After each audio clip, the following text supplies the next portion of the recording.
예, 오늘은 이제 성탄주의를 한 주 앞둔 대강절 세 번째 주일입니다. 그래서 여러분 앞에 보시는 것처럼 이제 초에 이제 세 번째 초, 이제 핑크빛 세 번째 초에 불이 들어와 있습니다. 이 핑크빛은 핑크빛 초는 이제 우리가 기쁨으로 예수님의 오심, 그 하나님의 선물을 기다리는 그런 주다. 그래서 우리가 이제 핑크빛 초에 이제 이 불을 붙이고 예수님의 오심을 이제 또 기쁨으로 기다리는 그런 이제 주간입니다. 우리 인생 최고의 선물, 여러분 뭡니까? 여러분 인생의 최고의 선물은 뭔가요? 그렇죠. 예수님이죠. 예수님보다 더 좋은 선물이 어디 있습니까? 우리에게, 그렇죠? 우리의 최고의 선물. 그것이 이제 나에게뿐만 아니라 오늘 우리 이 인류에게도, 그렇죠? 이 인류에게도 최고의 선물은 누가 뭐라고 해도 우리 예수 그리스도.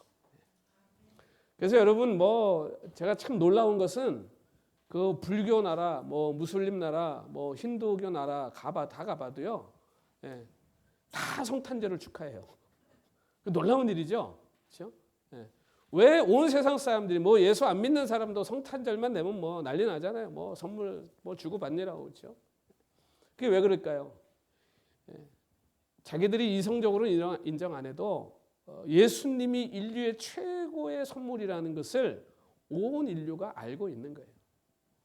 그러니까 이 성탄절이 되면 사람들이 이유 없이, 그렇죠? 이렇게 뭔가 이렇게 몰랑몰랑하고, 그렇죠? 이 마음에 이게 막 이렇게 스멀스멀 이게 기쁜 감정들이 올라오는 거예요. 그러니까 이 예수님이 인류 최고의 선물이기 때문에 그래요.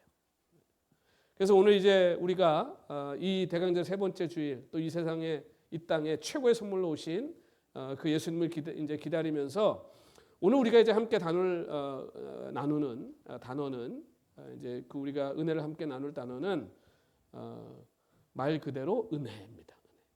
그래서 오늘 은혜를 나눌 단어가 은혜입니다. 그래서 우리가 은혜 그러면 이제 우리가 듣기만 해도, 그렇죠? 마음이 따뜻해지고 또 이렇게 스물스물 이게 감사가 올라오는 말이 은혜예요. 근데 우리가 이제 은혜라는 말을 너무 많이 들었어요, 그렇죠? 또 너무 많이 써요. 그래서 우리 예수 믿는 사람들이 쓰는 말 중에서 아마 이 사용 빈도수로 보면 아마 최고로 많이 쓰는 단어가 이 은혜일 거예요, 그렇죠? 제일 많이 쓰는 단어. 그러다 보니까 우리가 이 은혜라고 하는 것에 대한 의미를, 이 은혜라고 하는 것에 대한 감격을 우리들이 잊어버리고 살아요. 사실 은혜 그러면 우리가 막 눈물이 쏟아져야 되는데, 그렇죠? 은혜 그래도 우리는 아주 부담담하죠. 은혜. 너무 익숙한 말. 은혜 하나님이 값없이 주시는 선물이다. 그거 모르는 사람이 어디 있어요? 우리 행복한 교회 그거 모르시는 분은 한 분도 안 계실 거예요, 그렇죠? 그런데 그게 뭔지 그 실체를, 그리고 그 내 삶의 어떤 의미인지를 우리가 자꾸 잊어버리고 살아요. 그래서 오늘은 우리가 이 은혜, 잃어버린 은혜를 다시 한번 우리가 회복하고, 또 오늘 우리의 이 은혜가 없어지면 감사도 없어지고요, 감격도 없어지고요, 기쁨도 없어져요. 그래서 오늘 이 은혜가 다시 우리 안에 회복되어지는 오늘 은혜의 날이 다 될 수 있기를 소망합니다. 그래서 이 은혜라고 하는 말은요, 이 복음의 핵심적인 단어입니다. 이게 복음의 핵심을 가리키는 게 은혜예요, 사실은. 그리고 하나님과 우리의 관계를 설명하는 데 있어서도 가장 핵심적인 말이 은혜라는 말이에요. 그래서 이 은혜라고 하는 말은요, 아까 말씀드린 것처럼 정말 받을 자격이 없는 이 죄인들에게 하나님께서 베푸신 사랑, 친절, 배려, 이 값을 매길 수 없는 이 선물, 이게 이제 은혜고, 그 은혜가 이 세상에 모든 사람들이 볼 수 있도록 확실하게 드러난 것이 바로 예수 그리스도입니다. 그래서 왜 예수 그리스도가 우리에게 최고의 은혜고 최고의 선물이냐? 그래서 이제 오늘 우리가 함께 이제 나눕니다. 은혜라고 하는 말은요, 우리가 다른 단어들은 사실 이제 구약이나 신약에서 좀 잘 이렇게 현미경을 끼고 봐야 돼요. 이게 어디에 있는지, 어디서 이렇게 의미하는지. 근데 은혜라는 말은요, 구약 성경, 신약 성경 전체 통틀어서 어디를 갔다가 그냥 파도 나옵니다. 은혜는. 그래서 이 은혜라고 하는 보석은 어디를 파도 나오는 보석이에요, 이게. 그러니까 은혜를 설명할 때는 이게 어느 구절에서 나올까라는 걸 막 연구하고 찾아내는 게 문제가 아니고요. 어떤 걸 갖다가 설명할까가 문제예요. 그만큼 은혜는 성경 전체에 이 은혜가 묻혀져 있어요. 그래서 성경 구절 어딜 파도 은혜가 막 쏟아져 나오는. 그래서 이제 구약 성경도 마찬가지입니다. 구약에도 뭐 이 성경 전체 이야기가 사실 하나님의 은혜의 이야기잖아요. 하나님이 우리를 만드신 것도 은혜죠. 타락한 걸 또 죽이지 않고 또 하나님께서 살 길을 만들어 주시고 또 구원할 길을 만들어 주신 것이 은혜. 이 모든 게 은혜의 이야기. 그래서 이제 구약에도 뭐 은혜를 찾는 것이 어렵지 않습니다만 저는 개인적으로 이 은혜를 참 잘 보여주는 성경이 있다면 저는 시편 같아요. 시편. 그리고 그 시편에서도 특별히 시편 86편. 이제 그 성경을 보면 이제 이게 다윗의 시인데 다윗의 거기에 고백들이 은혜가 뭔지가 이 시편 86편에 참 잘 나타나 있어요. 그래서 거기 보면 다윗이 뭐라고 고백하냐면요. 나는 가난하고 궁핍하오니 그래요. 가난하고 궁핍하오니. 여러분 잘 생각해 보세요. 은혜라고 하는 것이 언제 필요합니까? 은혜라고 하는 것이. 우리가 뭐 부족한 게 없고 뭐 건강하고 뭐 다 뭐 넘치고 막 그런 사람들이 어디 가서 은혜를 구해요? 그렇죠? 은혜를 구할 일이 없잖아요. 그러니까 뭐 내가 이제 믿음이 충만하고 나는 뭐 기도를 뭐 내가 누구보다 많이 하고 나는 뭐 성경을 누구보다 많이 알고 하나님과 내가 누구보다 가까이 있고 그런 분들은 은혜가 필요 없어요. 그러니까 하나님 앞에 나갈 때도 그런 간절함이나 하나님 앞에 겸손함이나 이런 걸로 나가지 않아요. 그러면 그런 사람들에게 은혜는 이미 받은 거예요. 그러니까 다윗은요. 내가 가난하고 내 마음이 궁핍하오니라고 하면서 하나님 앞에 나옵니다. 그러니까 이게 뭐예요? 지금 자기의 상태를 너무 잘 알고 있는 거죠. 그러니까 다윗은 이 은혜에 갈급한 사람. 그 저도 제가 목회를 하면서 내가 언제 가장 냉랭하고 언제 가장 내가 참 이 목회가 재미가 없나? 그게 언제냐면요. 아무 걱정할 게 없을 때예요. 목회하면서 뭐 그런 적은 없었어요. 솔직히 말하면.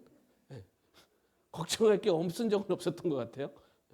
그럼에도 불구하고 뭐 좀 편안하고 뭐 좀 잘 되는 것 같고 그럴 때는 목회가 뭐 잘 되는 것 같은데 평안해야 될 것 같은데 기뻐야 될 것 같은데 사실 그렇지 않습니다. 여러분 잘 생각해 보세요. 여러분의 삶을.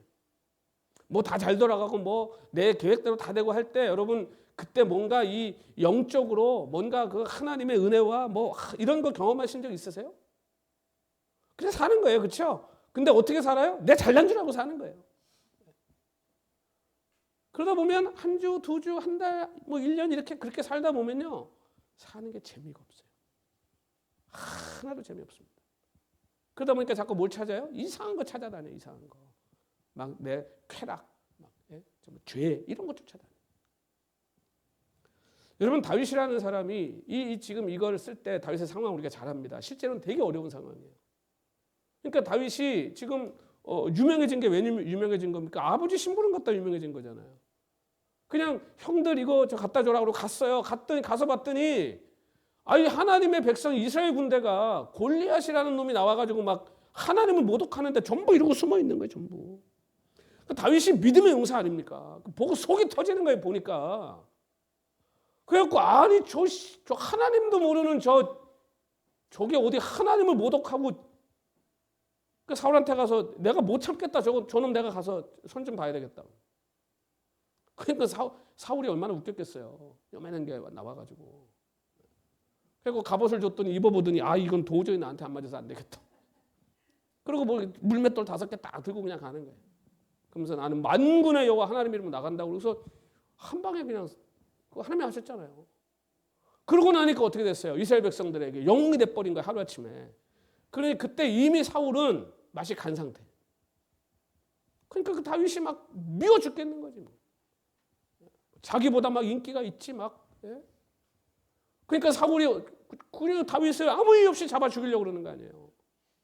근데 여러분 생각해 보세요. 얼마나 억울해요. 다윗이 뭘 잘못했어요. 근데 온 나라에다가 수배령을 내린 거예요. 지금으로 말하면 뭐 그냥 뭐 FBI, 뭐 CIA 뭐 다 푸는 거예요. 지금 미국에서 제일 무서운 게 아이스잖아, 아이스. 다 푸는 거예요. 저놈 잡아 죽이라고. 그러니까 다윗의 주변에 전부 누구밖에 자기 원수밖에 없는 거예요. 그러니 이스라엘 어디도 도망갈 데가 없어요. 어디를 가도 자기를 잡아서 죽이려고 그러니까. 그런 상황입니다. 근데 여러분 한편으로 생각해 보면 다윗이요. 용사 아닙니까? 용사. 그렇죠? 다윗이 용맹한 사람이에요. 다윗이 애지간해 가지고는요. 벌벌 떠는 사람이 아니에요. 골리앗을 죽이기 전에 이미 다윗은 용사예요. 성경 보시면 다윗이 양들 키울 때 양칠 때 어떻게 합니까? 곰이나 사자 나타나면 도망갔어요? 때려 죽였어요. 곰이랑 사자를. 그러니까 다윗은 겁이 없는 사람이 이 사람. 거기다가 지혜롭죠. 지혜가 있잖아요. 상황 파악 빠른 사람이에요. 다윗. 그런데 다윗은 그것 갖고는 자기가 인생을 살아갈 수 없다는 걸 아는 거예요. 다윗이 그때도 뭐 인간적인 방법을 쓰려면 얼마든지 있잖아요. 왜? 생각해보세요. 사울 편이 없었어요. 백성들이. 그 왕자리에 앉아있으니까 그렇지. 그 반역을 일으키려면 이것보다 저럴 기회가 없죠. 그렇죠? 명분이 있잖아요. 그래서 다윗 그렇게 안 합니다. 그럴수록 뭘 의지해요? 하나님을 의지하는 거예요. 그러면서 뭘 기대요? 하나님께 은혜를 기대요. 자, 여러분 다윗이 쓴 시편을 읽어보시면 다윗의 기도 전부 기도잖아요. 그렇죠? 150편의 기도 아니에요. 근데 그 기도가 우리 저희들이 이제 대표 기도하고 뭐 공적인 기도할 때 우리들이 기도하는 거하고는 좀 결이 다르죠. 점잖지가 않아요. 다윗의 여러분 시편 한번 읽어보세요. 점잖은 시편이 별로 없어요. 그러니까 이 시편을 읽으면요, 그 안에서부터 솟아나는 그 막 간절함, 그렇죠? 그리고 막 그 너무너무 그냥 막 속상하고 너무너무 억울하고 너무너무 괴로운 그 심정이 다 토로돼요. 그래서 막 하나님 앞에 나가가지고 뭐 그냥 하나님 나 죽겠는데 이거예요. 시편 읽어보면요. 항상 그렇게 시작해요. 시편은. 그리고 내가 막 물에 둘러싸여 있습니다. 그때 물에 둘러싸여 있다는 건 죽겠다는 거예요. 물에 빠진 거죠. 죽는 거잖아요. 그렇게 간절해요. 이 다윗의 기도가. 그러니까 그건 뭐냐면 필사적인 기도예요. 이거는 하나님께요 전적으로 매달리는 기도예요. 우리가 시편을 읽을 때 위로가 되는 게 그래서 위로가 되는 거예요. 우리의 심정. 그래서 다윗이 하나님께 은혜를 베풀어 달라고 온종일 기도했다 그러잖아요. 온종일 부르짖었다. 온종일. 그러니까 뭐 다윗은 그냥 뛰어다니면서 그냥 도망다니면서 맨날 온종일 기도하는 거. 하나님 살려주세요. 하나님 은혜를 베풀어 주세요. 그러니까 하나님은 나의 산성이요, 나의 구원이요, 바위 틈에 나를 보호하시. 이러고 다니잖아요. 그러니까 다윗이 하나님을 이렇게 간절히 찾았던 두 가지 이유가 있습니다. 여러분 이게 오늘 우리에게 굉장히 중요합니다. 첫째는 나는 하나님의 은혜 없이 살 수 없다는 거예요. 우리가 이걸 항상 기억해야 돼요. 그래서 우리가 뭐 여러분 주치의가 여러분의 생명을 지켜주고 있습니까 지금? 여러분이 먹는 영양제가 여러분의 건강을 지켜주고 있어요? 여러분 지금 다니시는 직장이 여러분의 생계를 책임져주고 있습니까? 아니에요. 우리가 착각하면 안 돼요. 하나님이 우리를 붙들고 계시는 하나님의 강한 손이 있기 때문에 오늘 우리가 살아가는 거예요. 직장도 하나님의 손에 있는 거예요. 건강도 하나님의 손에 있는 거예요. 하나님의 손에 있는 거예요. 여러분 하나님이 이 손 딱 놓으면 죽는 거예요. 우린 그냥. 이걸 기억하셔야 돼요.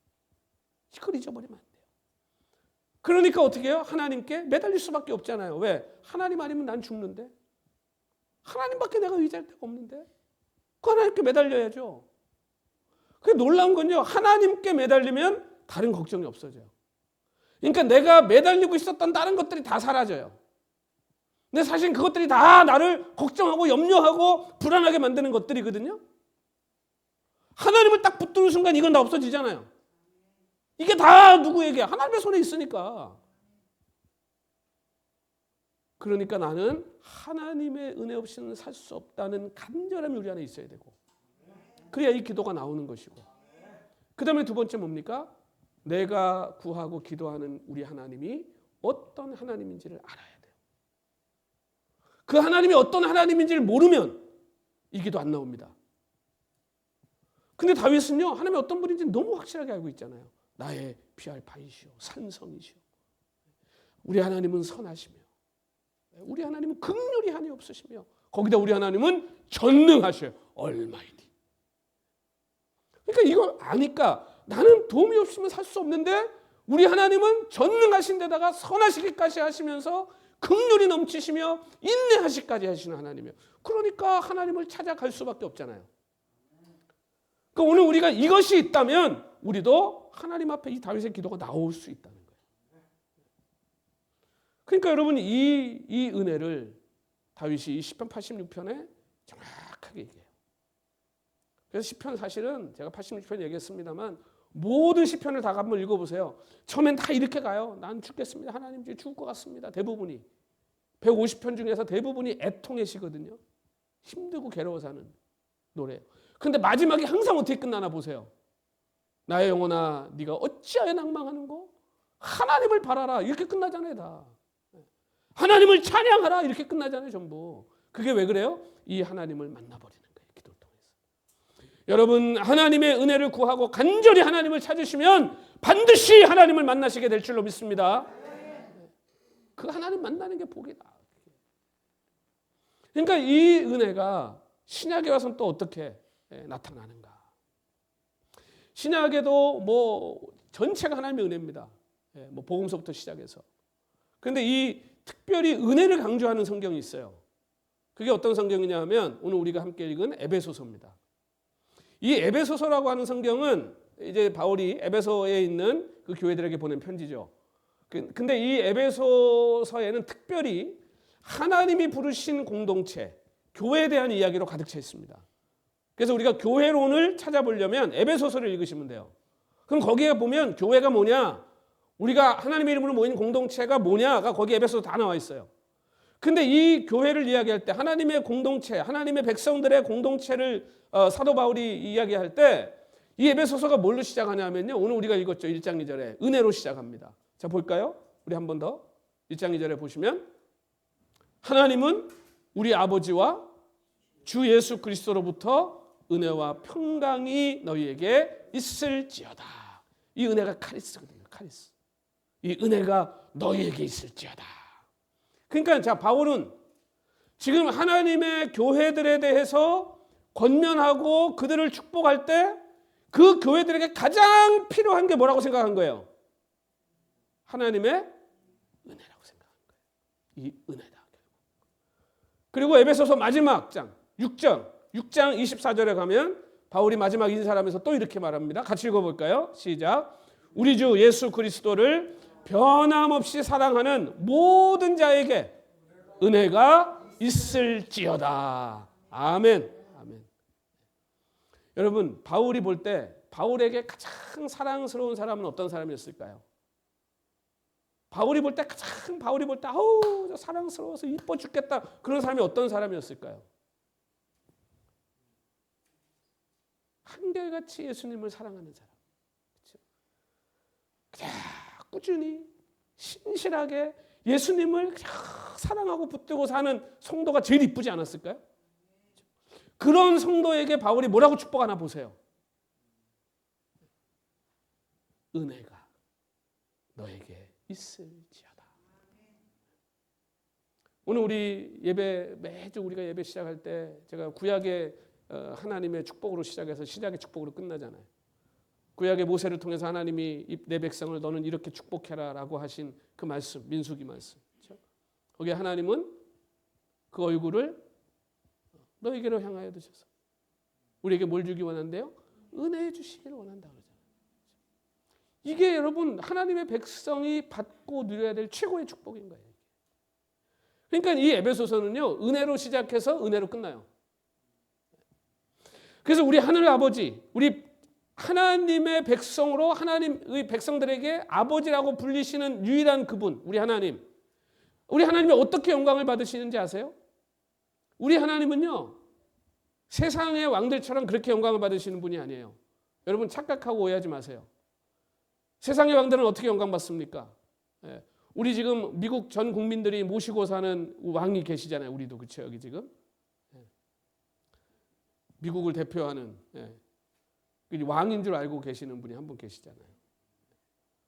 근데 그런 분들은 어떻게 영광을 얻습니까? 사람들이 자기 밑에 엎드리고 수구리고 자기 말대로 뭐 다 하고 따라하고 있는 거 다 자기한테 와서 갖다 바치고, 그렇죠? 세상 왕들은 그렇게 영광을 얻죠. 근데 우리 하나님은 뭐로 영광을 얻는지 아세요? 우리에게 은혜를 베푸시는 것으로 영광을 얻으세요. 우리 하나님이 그런 하나님이에요. 그러니까 여러분 보세요.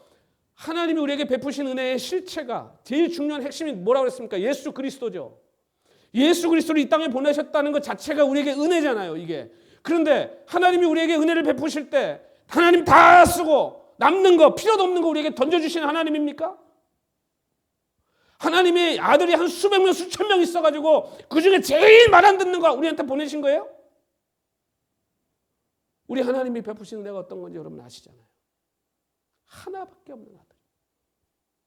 저는요, 나한테 아들이 10명 있다 그래도요, 하나도 못 내줄 것 같아요.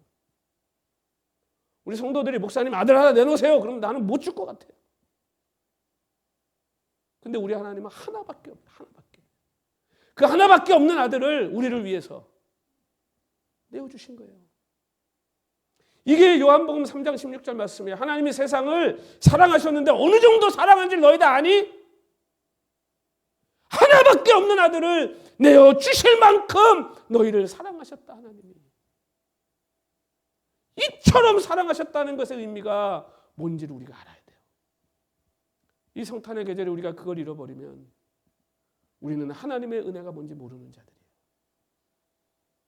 이게 하나님이 영광 받으시는 방법이에요. 그래서 이 아들을 내어주시는 게 하나님이 어떻게 하다 도저히 안 돼서 어쩔 수 없이 내주신 게 아니고요. 창세기 여러분 3장에서부터 나오잖아요. 원시복음에. 여인이 후손을 낳을 것이다. 그러니까 애초부터 하나님은 그 계획이에요. 애초부터 그 아들을 내어주신. 그러니까 우리 하나님이 원래 그런 분이에요. 여러분 우리가 믿는 오늘 우리의 아버지 되시는 하나님이 그런 하나님이시. 그분에게 은혜를 받은 오늘 저 여러분. 그래서 로마서에도 보면 바울이 이 하나님의 친절과 선하심을 그 오래 참으심을 계속 찬양하고 높여드려요. 이런 하나님의 성품이 여러분 지금도 우리는 왜 주님 안 오시냐 그러지만 이게 하나님의 사랑의 성품인 거예요. 지금 계속 심판을 지체하고 계시는. 왜? 한 영혼이라도 구원하시기 위해. 기다리고 인내하고 참으시길 기뻐하시는 우리 하나님. 여러분 옆에 사람한테요 한번 그렇게 얘기해 보세요. 하나님이 참으셨기에 망정이지. 한번 얘기해 보세요 옆에 분한테. 조금 기분 나쁘시죠? 좀 기분 나쁠 수 있어요. 근데 제가 거울 보고 가끔 그래요. 제가 아침에 세수하다가 혼자 거울 보고 제가 가끔 저한테 그래요. 아이고 주님이 참으셨기 망정이지. 하나님 안 참아주셨으면 우리 있어요? 하나님이 그냥 한번 봐주고 넘어가지 않았으면 여기 있을 사람 한 명이라도 있습니까 지금? 하나님이 이렇게 은혜를 주시고 이렇게 사랑해주고 이렇게 다 부어주셨는데도 하나님 있네 없네. 하나님이 다 참아주셔서 우리가 사는 거죠. 이렇게 자격 없는 자에게 주어진 것이 여러분 은혜예요. 이게 선물이에요. 그러니까 여러분 죄 가운데 죽은 자들 하나님이 그 사랑과 은혜와 그 오래 참으시는 그 고린도전서 13장에 나온 게 하나님의 사랑이잖아요.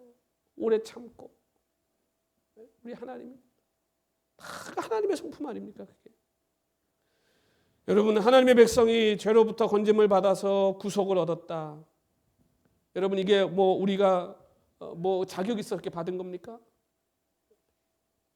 하나님의 은혜를 받았기 때문에 하나님의 그 사랑을 받았기 때문에 그래서 여러분 오늘 우리가 예배하는 거 아니에요? 여러분 구원 받으려고 예배 드리세요? 천국 가려고 여러분 뭐 헌금하고 뭐 열심히 뭐 주님 섬기세요? 아니잖아요. 우리 이미 그 은혜를 그 선물로 받았기 때문에 그러는 거 아니에요? 그래서 우리의 섬김과 우리의 헌신이 하나님 앞에 기쁨이 되는 거 아니에요? 그래서 이걸 잃어버리면 여러분 우리의 예배가 재미가 없어지는 거예요. 이 받은 은혜를 잃어버리면 하나님 앞에 내가 헌신하고 하나님을 위해 살아가는 것이 의미가 없는 거예요. 그러니까 그 받은 은혜를 헤아려 보고 세어보고, 그래서 바울은요 이 은혜라고 하는 것을 선물로 멈춰 있지 않습니다. 바울은 은혜가 선물 이상의 뭐가 있다고 알았어요. 그래서 이 바울은 은혜가 우리에게 주어진 선물인데 이 선물은 반드시 목적과 의도가 있다는 걸 알아요. 그래서 바울이 사도가 됐잖아요. 그래서 바울이 뭐라고 그럽니까? 너희를 위하여 내게 주신 하나님의 그 은혜의 경륜이라 그래요. 그러니까 이게 무슨 말이냐면요, 바울이 사도가 됐어요. 근데 바울이 사도가 될 수 있는 사람이에요? 바울은 예수님을 본 적도 없는 사람이잖아요. 그런데 바울은 예수님 만나기 전에 뭐 했습니까? 예수님 사람 다 잡아 죽이던 사람이잖아요. 전과자입니다. 그것도 영적인 전과자예요, 이 사람. 그러니까 자기가 아는 거예요. 나는 도저히 사도가 될 수 없는 사람이 알죠. 그런데 하나님이 그런 바울을 어떻게 했어요? 예수님이 오셔서 만나 주셨잖아요. 바울이 찾아가 만났어요? 예수님이 와서 만나 주신 거잖아요. 그래갖고 사도로 만들었죠. 그러니까 하나님의 은혜의 경륜으로 내가 사도가 되었다는 거예요, 바울은. 근데 그 사도가 된 게 그 은혜의 경륜이, 그 은혜의 선물이 나에게 왜 왔냐? 너희를 위하여. 하나님이 내게 주신 이 엄청난 은혜가, 이 선물이 누구를 위해 주어진 거냐 나에게? 바로 너를 위하여. 그러니까 이 바울은 하나님이 주신 은혜의 선물이 나 혼자 누리고 써먹고 나 혼자 즐기라고 주신 것이 아니라 이것이 나누고 그리고 끝이고 그리고 흘러가도록 주신 것이라는 걸 바울이 아는 거예요. 그러니까 남은 인생을 어떻게 합니까? 복음을 위해 온전히 헌신해버리잖아요. 하나도 아깝지 않은 거예요, 바울은요. 왜? 내게 주신 하나님의 은혜가 차고 넘치는데 이걸 어떻게 내 안에 가둬두고 사냐는 거예요. 그러니 이방인들을 위해 죽어도 좋다는 거예요, 자기는. 아깝지 않다는 거예요, 하나님 앞에. 헛되지 않다는 거예요. 저는 오늘 은혜를 입은 오늘 저와 여러분들의 삶이 오늘 이 세상에서 바울과 같이 그 은혜를 끊임없이 흘려보내는 삶이 되시길 소망합니다. 여러분이 이 오직 은혜로 선물로 받은 사도직이 하나님의 선물이라는 걸 바울이 아는 거예요. 그러니까 거기에 그 다음에 뭐가 붙어요? 이제 선물에 대한 책임이 오는 거잖아요.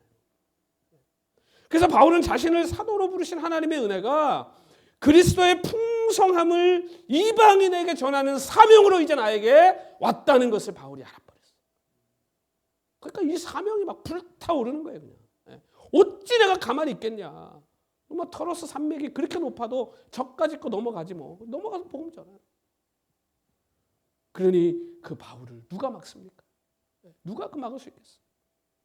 그래서 여러분 은혜는요, 하나님의 선물인데 그 선물은 내 안에 멈춰 있는 게 아니에요. 은혜는 여러분 선물이면서 동시에 책임입니다. 그래서 하나님의 은혜는 신자들을 한 곳에 불러 모아서 모든 사람들이 유익을 얻게 하는 하나님의 기적의 선물이에요.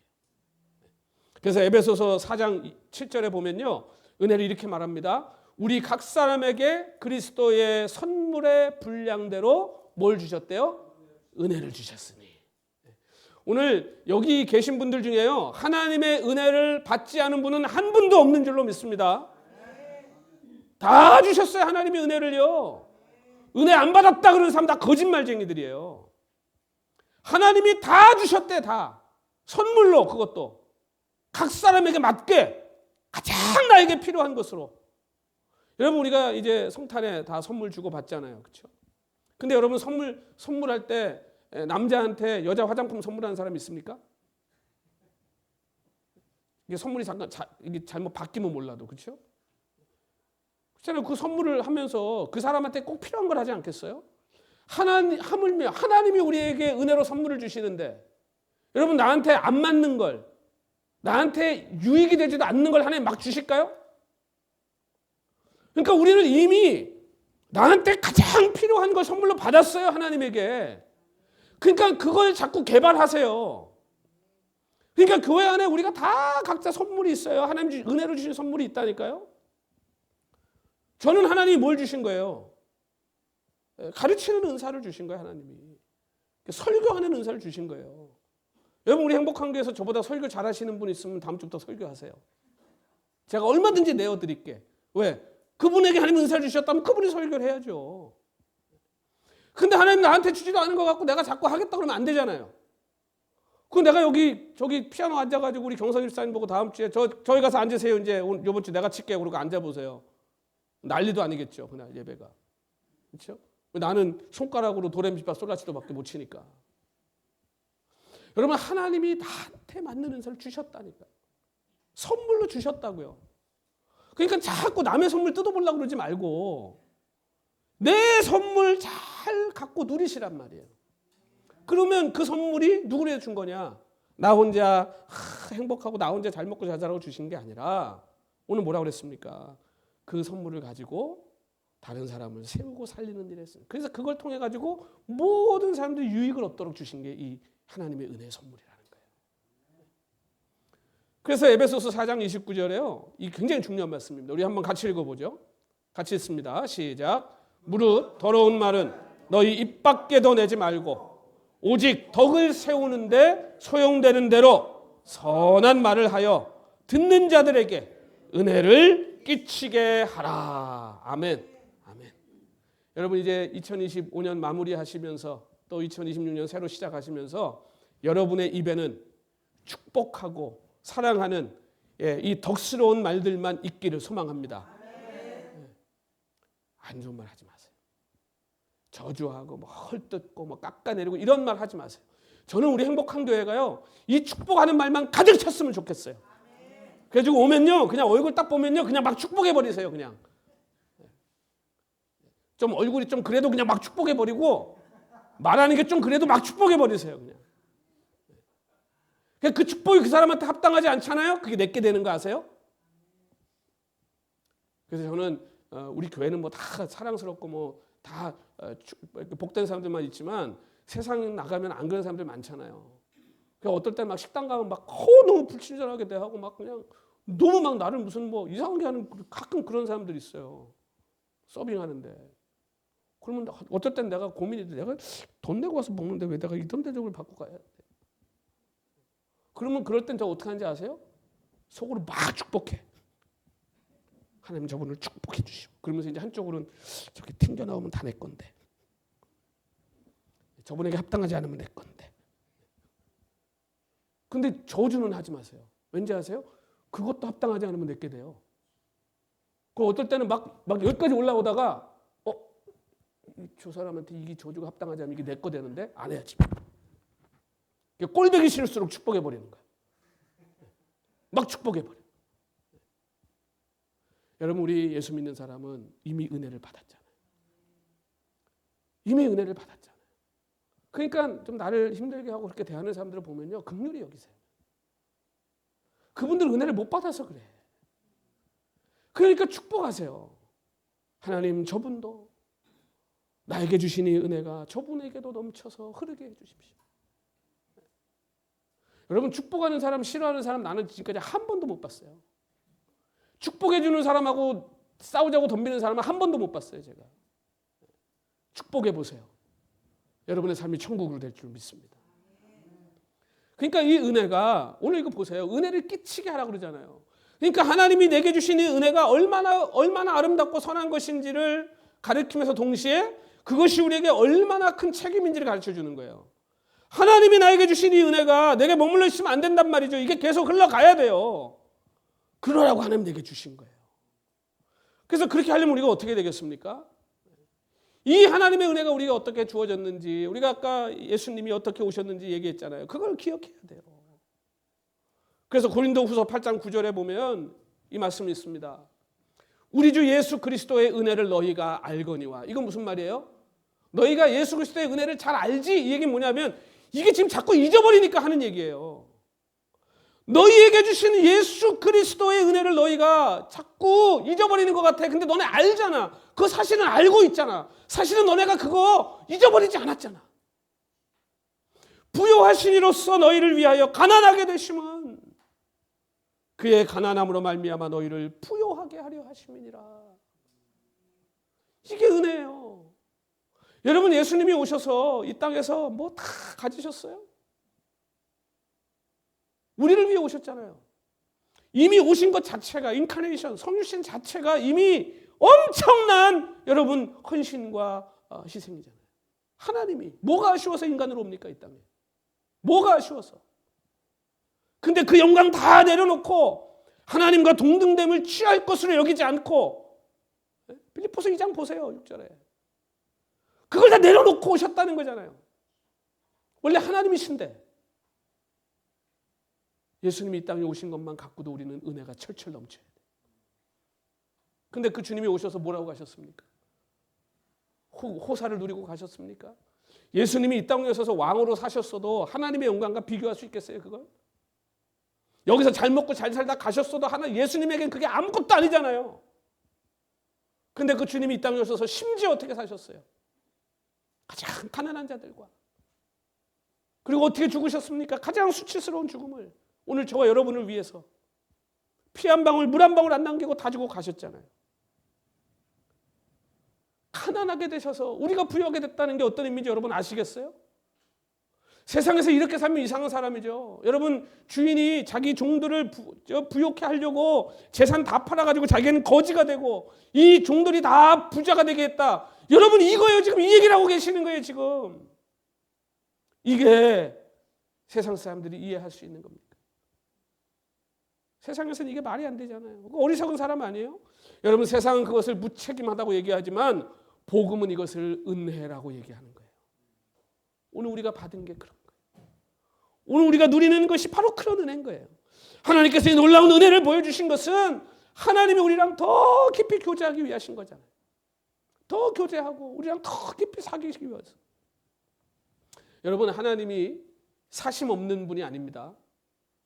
많은 사람들이 하나님을 오해하는 것 같아요. 우리 하나님은 아무런 사심이 없어서 뭐 하나님 그냥 복을 막 부어주고는 우리 하나님 우리에게 아무것도 기대 안 하고 사는 것처럼 생각해요. 절대 그렇지 않습니다. 여러분, 우리 하나님은 사심이 아주 많으신 분이에요. 그래서 우리에게 선물을 하시잖아요. 그러고 나서 우리 하나님은 선물하시고 나서 그 선물을 받은 우리가 어떻게 하는지 너무너무 관심을 갖고 지켜보세요. 그래서 그 선물을 준 것에 대해서 우리 하나님은 반드시 보답을 기대하세요. 여러분, 선물 줄 때 아무 기대도 없이 줍니까? 최소한 선물을 줄 때 그 사람이 선물 받고 기뻐서, 감사해서 그 선물을 볼 때마다 나를 생각하고 그런 마음으로 선물하는 거 아니에요? 당연한 거죠. 선물은 그 좋은 마음과 그 사람과 더 깊은 관계를 맺고 싶고 그 사람과 더 사랑이 돈독해지기를 원해서 주는 게 선물이잖아요. 아니, 꼴도 보기 싫고 아예 얼굴도 보기 싫은 사람한테 선물하는 사람이 있습니까? 여러분, 선물이 그런 거예요. 하나님이 우리에게 주신 선물이 그런 거예요, 은혜가.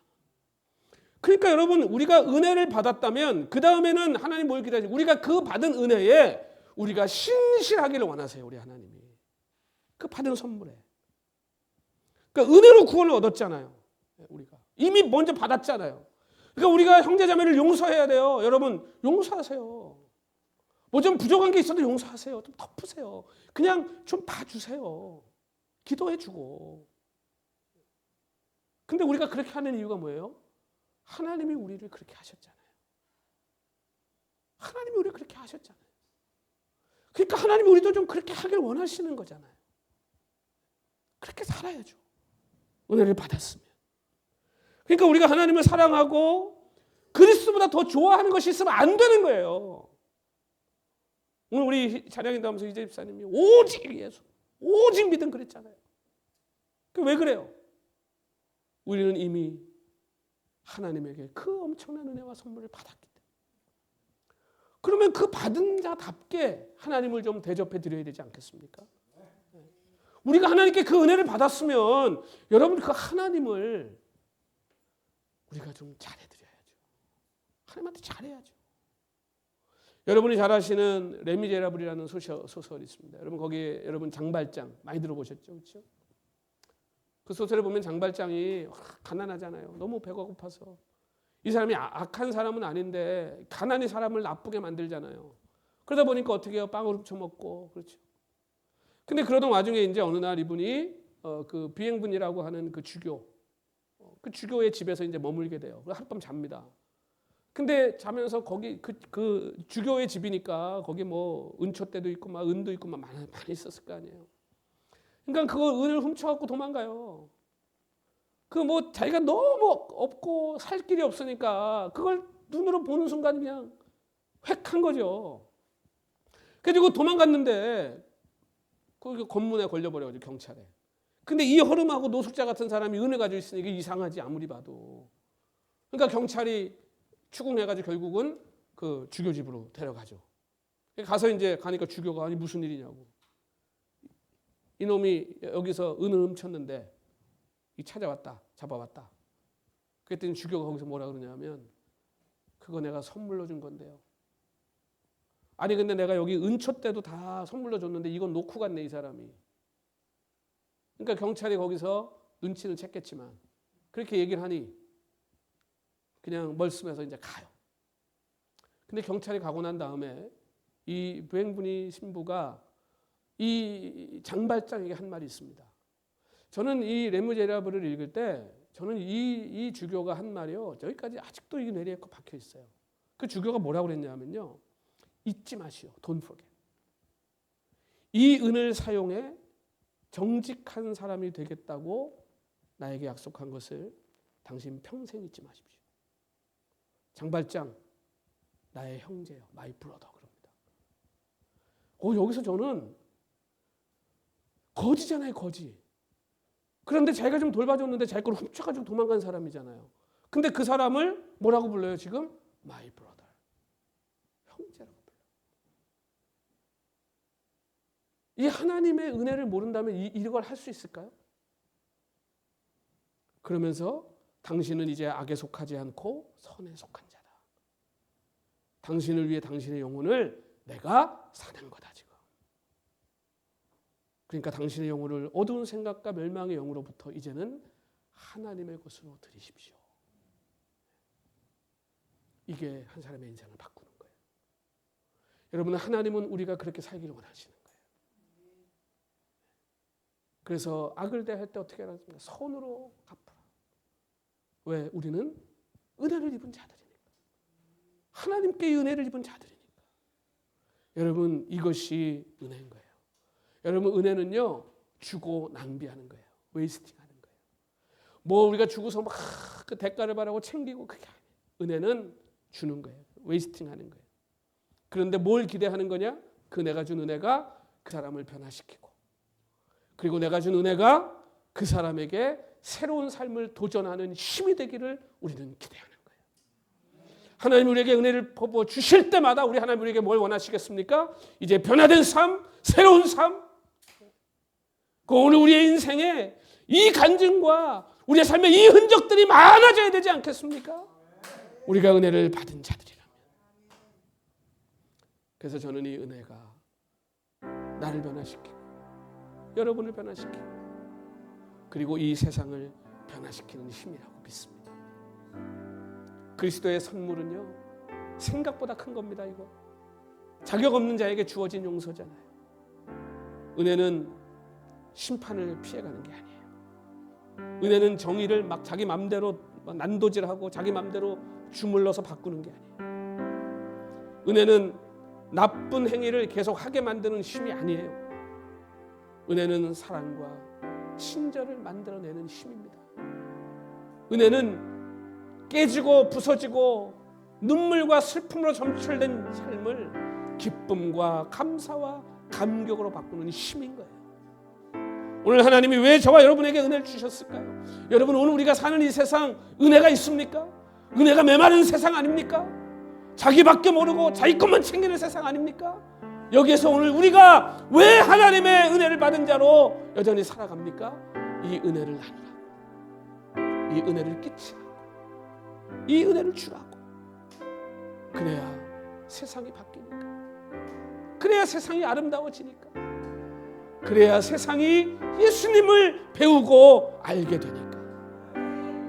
여러분, 은혜에 목말라 지금도 신음하는 세상에서 오늘 우리가 받고 우리가 누리는 이 은혜가 저와 여러분을 통해 이 세상에 흘러가고 넘칠 수 있기를 소망합니다.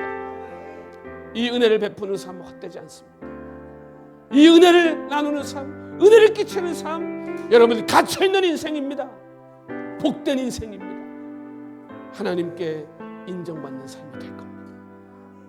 오늘 이 은혜를 받으시는 은혜 가두지 말고, 여기에 가둬두지 말고 오늘 이 은혜를 끊임없이 나누고 또 나누고 흘려보내는 저와 여러분이 되시기를 우리 주님 이름으로 간절히 축원합니다. 우리 한번